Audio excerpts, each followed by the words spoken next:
We, the Security Council members that have joined the joint pledges of climate, peace and security, France, Greece, Guyana, Panama, the Republic of Korea, Sierra Leone, Slovenia, the United Kingdom, and my own country, Denmark, have come together to highlight the multiple pathways through which the effects of climate change interact with fragility, instability, and conflict in Yemen ahead of today's Security Council briefing.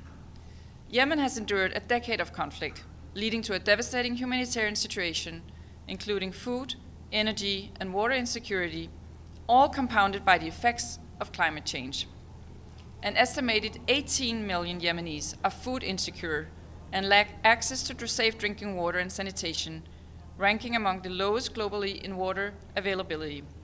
As one of the countries most vulnerable to climate change, Yemen faces severe climate shocks. In 2024, last year, heavy rains and severe flooding caused widespread devastation, affecting 1.3 million people. Prolonged droughts and extreme weather events have led to heightened desertification and significant damage to arable land. As climate change impacts grows more severe, the ongoing conflict further limits access to basic resources, their sustainable use and governance, and with wider implications including for the maritime environment.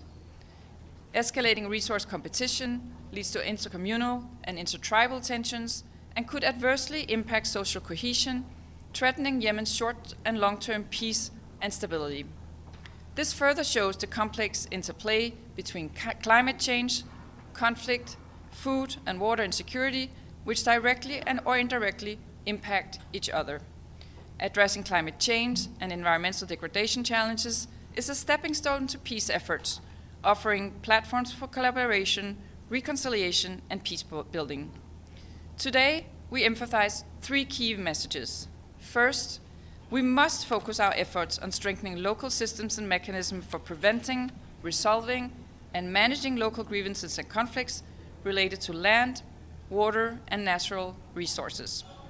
We underscore the importance that Yemeni authorities, the international community, and the UN system scale up community-led, resilient, and climate-smart food and water security initiatives. We call for the integration of climate considerations into peace-building efforts, recognizing that sustainable resource management is crucial for conflict mitigation and lasting peace in Yemen. Second, we underscore the importance of strengthening partnerships between civil society, stakeholders, and policymakers. That involves increased efforts towards ensuring that community-driven solutions, including women, youth, and local Yemeni voices, are included in national and global climate, peace, and security discussions. People in vulnerable situations, including women and girls, migrants, internally displaced persons, older persons, persons with disabilities, and minorities, may face a disproportionate severity of the interlinked impacts of conflict and climate change. Women-led civil society organizations continue to serve as a vital lifeline in remote and frontline communities, providing essential basic services and advocating for just and lasting peace.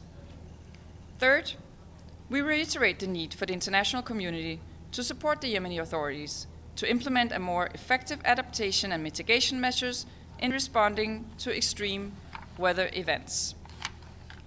This includes robust early warning mechanisms, disaster risk reductions, and management. An urgent political settlement to the conflict in Yemen under the auspices of the United Nations is essential to enhance local authorities' capacity to implement such measures. The well-being and protection of the Yemeni people needs to be prioritized through an inclusive political process.